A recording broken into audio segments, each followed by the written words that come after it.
तो हेलो दोस्तों, क्या हाल है। मेरा नाम है शशांक शेखर सिंह और आप हैं कैरियर विद्यापीठ के अंदर और मैं यहाँ पे आपको मैथमेटिक्स पढ़ाने के लिए आया हूँ।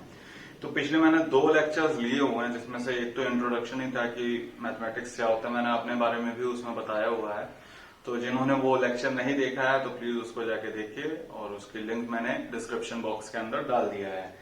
और मैंने लास्ट वाले वीडियोस में वेक्टर शुरू किया था, तो उसमें थोड़ा बहुत मैंने पढ़ाया था कि मतलब नॉर्मली वेक्टर होता क्या है, सिग्निफिकेंस क्या होता है, डायरेक्शन का, मैग्नीट्यूड का, और उसके बाद फिर मैंने थोड़ा बहुत यूनिट वेक्टर क्या होता है ये सब बताया था। तो आज हम लोग एक छोटा सा टॉपिक पढ़ेंगे, डायरेक्शन कोसाइन। लोगों को समझ में आ गया होगा, ये डायग्राम देखते ही समझ में आ गया होगा कि आज डायरेक्शन कोसाइन हम लोग पढ़ेंगे। तो चलिए शुरू करते हैं कि डायरेक्शन कोसाइन होता क्या है। एक्चुअली में देखिए, डायरेक्शन कोसाइन क्यों होता है कि जो कॉस अल्फा वगैरह जो हम लोग निकालते हैं डायरेक्शन कोसाइन के अंदर, किसी भी वेक्टर का जो पोजीशन वेक्टर होता है उसका जब cos alpha, cos beta, cos gamma जो निकालते हैं तो वो चीज़ होती क्या है। आप अगर देखते हैं इस वाले डायग्राम के अंदर, तो यहाँ पे कोई एक पी पॉइंट है जिसका एक पोजीशन वेक्टर हम लोग ने पी दे दिया है, ठीक है ना।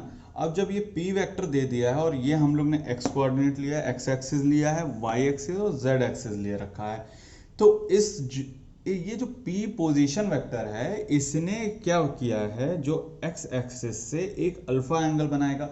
भाई कोई भी एक वेक्टर होगा, अगर वो आर्बिट्री डायरेक्शन में होगा तो कोई ना कोई तो एंगल बनाएगा किसी ना किसी के साथ, एक्स एक्सिस के साथ, वाई एक्सिस के साथ, जेड एक्सिस के साथ। भले वो एंगल बात को 0 हो सकता है, 180 भी हो सकता है, कुछ भी हो सकता है।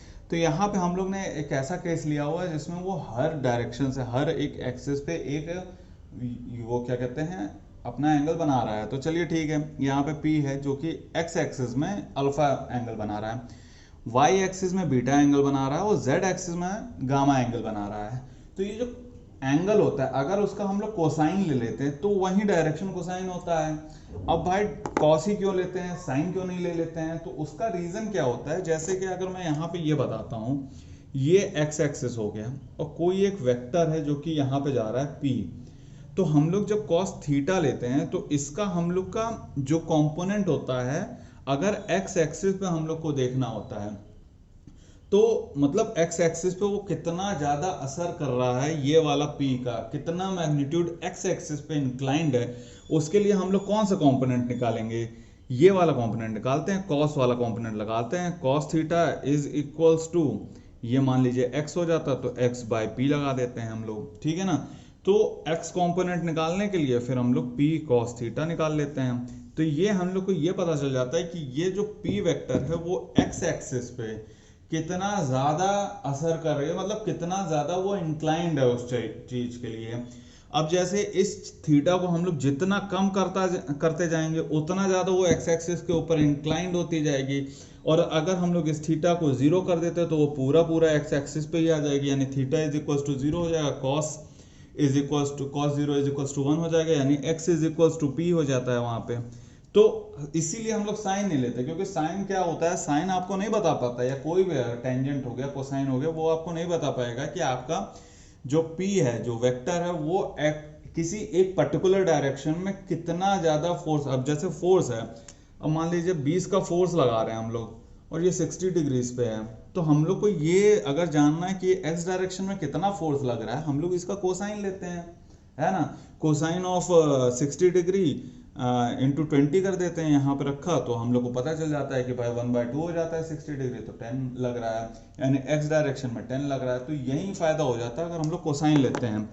तो अब आपको मोटा मोटा क्लियर हो रहा होगा कि भाई कोसाइन लेते क्यों है किसी चीज का। अगर हम लोग यहाँ पे cos alpha, cos beta, cos वहां कर रहे हैं तो एक्चुअली में हम लोग इसलिए कर रहे हैं कि हम लोग ये पता लगा सकें कि भाई साहब ये जो वेक्टर है पी, जो वेक्टर है वो एक्चुअली में एक्स डायरेक्शन पे कितना एक्ट कर रहा है, वाई डायरेक्शन में कितना एक्ट कर रहा है और जेड डायरेक्शन में कितना एक्ट कर रहा है। इसी को जानने के लिए हम लोग फिर ये डायरेक्शन कोसाइन निकालते हैं। अब चलिए इस डायग्राम के अंदर जब घुसते हैं तो अपने को ये है कि ये जो कोऑर्डिनेट बना रखा है हम लोग ने, ये पी वाले को अगर हम लोग यहाँ पे ज्वाइन कर देते हैं इस बॉक्स से, तो ये जो डिस्टेंस हो जाती है ये हमारी हो जाएगी, अगर इसको ओरिजिन ले लेते हैं O, तो ये O से लेकर A की डिस्टेंस x हम लोग मान लेते हैं। O से लेकर B की डिस्टेंस को y मान लेते हैं क्योंकि y एक्सिस पे है ये, और O से लेकर C की डिस्टेंस को हम लोग z मान लेते हैं, z मान लेते हैं क्योंकि ये z एक्सिस पे है, z एक्सिस पे। तो अगर हम लोग यहाँ पे डायग्राम के हिसाब से अगर ट्रायंगल OAP में चलते हैं, चलिए ठीक है, OAP में हम लोग गए तो अपने को थोड़ा सा ट्रायंगल दिखाई देगा ऐसा, ये देखिए, ये O हो गया और ये A हो गया और ये P हो गया, ठीक है ना। तो ये वाला दिखाई दे रहा है, ये A हो जाएगा, ये आपका P हो जाएगा और ये O हो जाएगा, ठीक है ना। यहाँ पे ये राइट एंगल बना रहा है, इस साइड यहाँ पे राइट एंगल, अगर आप इसको देखोगे तो ज़्यादा अच्छे से दिखाई देगा, ये और ये वाला एंगल, ठीक है ना। तो ट्राइंगल हम लोग ने देख लिया। तो इसमें अगर हम लोग को ये वाला जो एंगल है कॉस अल्फा निकालना हुआ, कॉस अल्फा की वैल्यू कितनी हो जाएगी यहाँ पे भाई बताओ। कॉस अल्फा क्या होता है आपका, कोई भी कॉस थीटा क्या होता है, जो कि आपका कंपोनेंट होता है एक्स एक्सिस पे डिवाइड बाय हाइपोटेन्यूज हो जाएगा। तो कॉस अल्फा की वैल्यू कितनी हो जाएगी, एक्स डिवाइड बाय हाइपोटेन्यूज, ये हो गया ओ एक्स डिवाइड बाय हाइपोटेन्यूज, ठीक है ना। ये पी वेक्टर हो जाएगा आपका। तो x डिवाइड बाय हाइपोटेन्यूज कितना हो जाएगा, ये x डिवाइड बाय हाइपोटेन्यूज, यानी अगर हम लोग इसको r वेक्टर मान लेते हैं तो ये r हो जाएगा। r का मैग्नीट्यूड होगा भाई, है ना, r वेक्टर नहीं होता है, ये x एक मैग्नीट्यूड है, तो नीचे भी हम लोग इसको मैग्नीट्यूड ही लेंगे, समझ रहे हैं ना आप। तो ये x बाय r हो जाएगा। सेम अगर हम लोग cos बीटा लेते हैं तो cos बीटा अगर लेंगे तो ये वाला ट्रायंगल अपने को दिखाई देगा, तो ये वाले ट्रायंगल का y बाय ये r हो जाएगा, समझ रहे हैं। ये y हो गया जो कि आपका y डायरेक्शन में जितना है, और ये हाइपोटेन्यूज हो गया, तो ये y बाय r हो जाएगा, ठीक है। मैग्नीट्यूड नहीं दिखा रहा हूँ, ये मैग्नीट्यूड ही है, आप समझ लीजिएगा। और cos जो गामा होता है ये आपका हाइपोटेन्यूज हो जाएगा, तो यानी ये जो r है वो तो नीचे ही आ जाएगा, और फिर उसके बाद जितना ये कंपोनेंट बना रहा है z एक्सिस में, यानी ये z हो जाएगा, समझ रहे हैं ना आप। ये तो ये देख लीजिए, ये cos है, ये cos बीटा cos अल्फा, यही डायरेक्शन कोसाइन होता है, इनको L M N भी कर दिया जाता है, L ये M हो गया, ये N हो जाएगा, ठीक है ना। अब आपको बहुत रिलेशन आपने पढ़ रखा होगा कि L square plus M square plus N square is equal to 1 होता है, वो सामने सामने दिख रहा है अभी। अगर मैं इसका स्क्वायर ले लेता हूँ, cos स्क्वायर अल्फा प्लस इन सब का स्क्वायर करके ऐड कर देता हूँ cos square beta plus cos square gamma, ये कर देता हूँ, तो ये क्या हो जाएगा अगर हम लोग जाते हैं तो ये x square by r square plus y square by r square plus z square by r square, यानी x square plus y square plus z square divide by r square हो जाएगा, ये हो जाएगा। अब ये पूरा होता क्या है, ये आर स्क्वायर ही तो है यार, इसका मैग्नीट्यूड, जो आर का मैग्नीट्यूड आप निकालते हो वो क्या होता है, x square plus y square plus z square होता है, यानी ये आर स्क्वायर ही हो जाएगा, यानी 1 हो गया। यानी यहाँ पे एक निकल के आता है कि डायरेक्शन कोसाइन, अगर तीनों डायरेक्शन के कोसाइन का स्क्वायर का सम करते हैं आप, तो वो 1 निकल के आता है, यानी cos square alpha plus cos square beta plus cos square gamma is equal to 1, या फिर कह सकते हैं L square plus M square plus N square is equal to 1, ये निकल के आ गया भाई। ये है, ये फॉर्मूला यूज हो जाता है काफ़ी बार, आपके मेंस में भी 1-2 क्वेश्चन इसी में आए हुए हैं डायरेक्शन कोसाइन के ऊपर, आराम से आप तोड़ सकते हो, उसमें कोई दिक्कत नहीं है ना। तो चलिए आप ऐसा करते हैं कि लगे हाथ अपन लोग एक क्वेश्चन भी सॉल्व कर ही लेते हैं इसमें, ठीक है ना। और कोई दिक्कत होगा तो कमेंट्स बॉक्स में, क्योंकि इसमें कुछ है नहीं, आपको सिर्फ सीधा सीधा मैं ये बताना चाह रहा हूँ कि डायरेक्शन कोसाइन सिर्फ और सिर्फ आप तभी यूज करोगे, मतलब इसलिए ही यूज किया जाता है। थोड़ा सा आपको चलिए फीलिंग भी दे देता हूँ अगर मजा नहीं आ रहा होगा तो।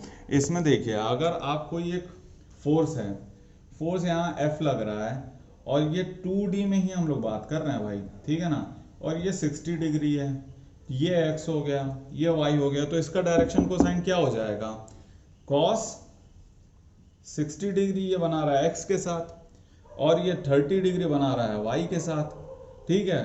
तो L की वैल्यू क्या हो जाएगी, cos 60 इज इक्वल्स टू 1/2 हो जाएगा, ठीक है ना।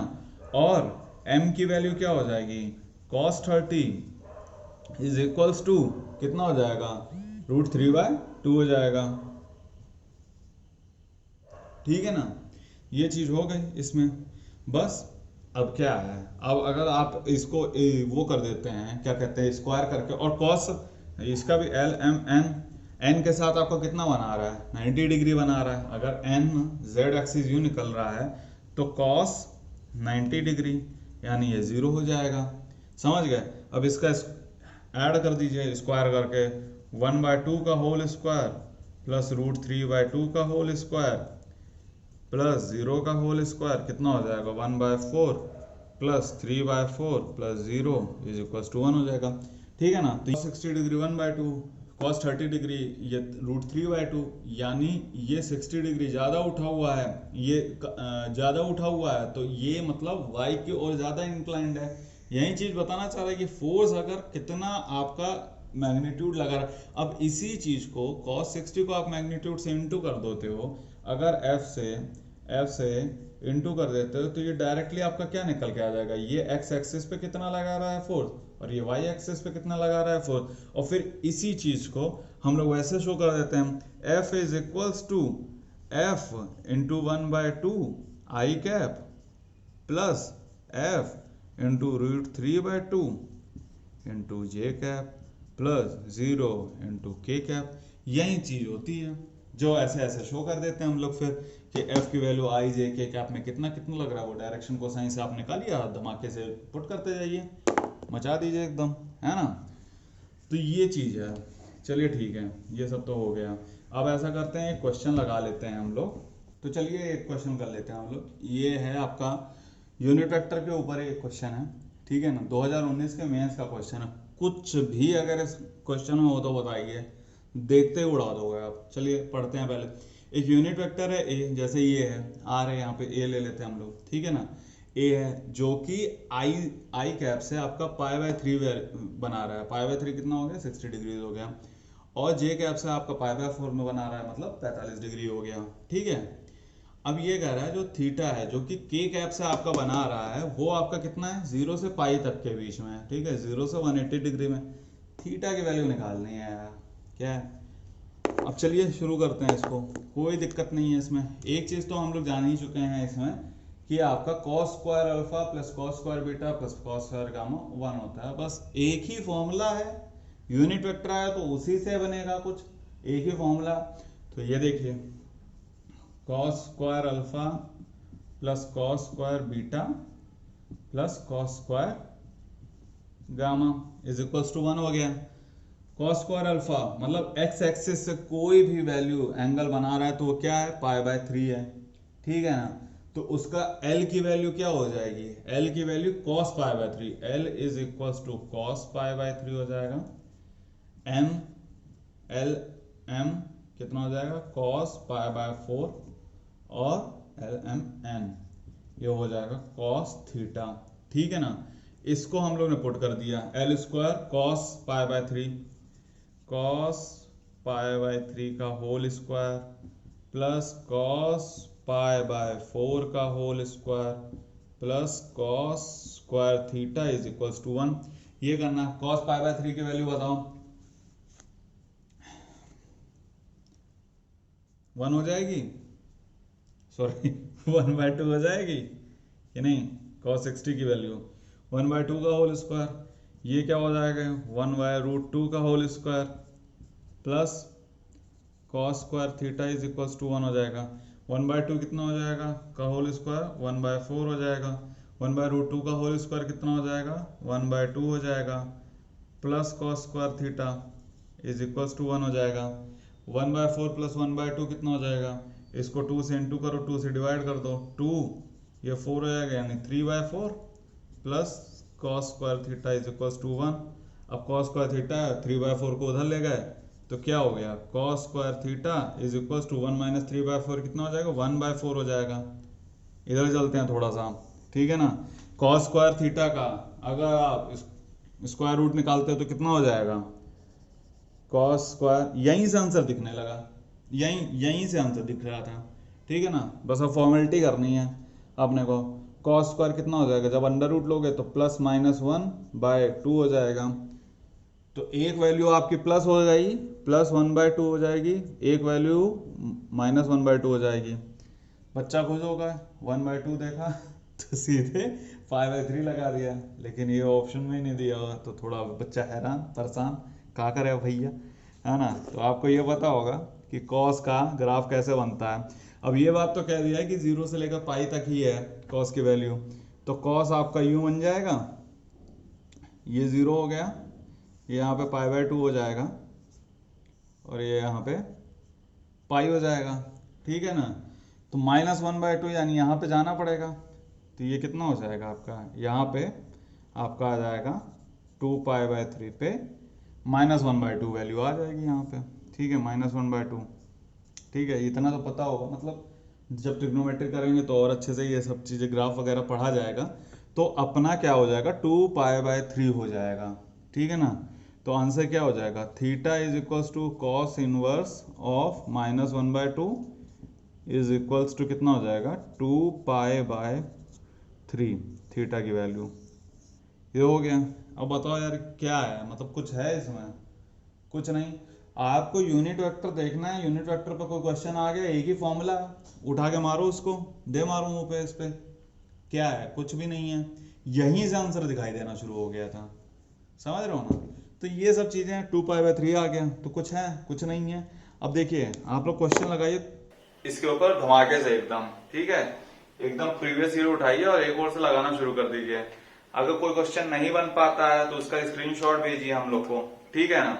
स्क्रीनशॉट भेजिए आप लोग को तुरंत तो नहीं मैं बोल सकता क्योंकि थोड़ा सा मेरा जॉब भी रहता है, प्रॉब्लम रहती है उसमें, इसीलिए वीडियोस वगैरह थोड़ा टाइम से नहीं आ पा रही थी, लेकिन अब कोशिश करूंगा कि लगातार वीडियो डालूं उस पर।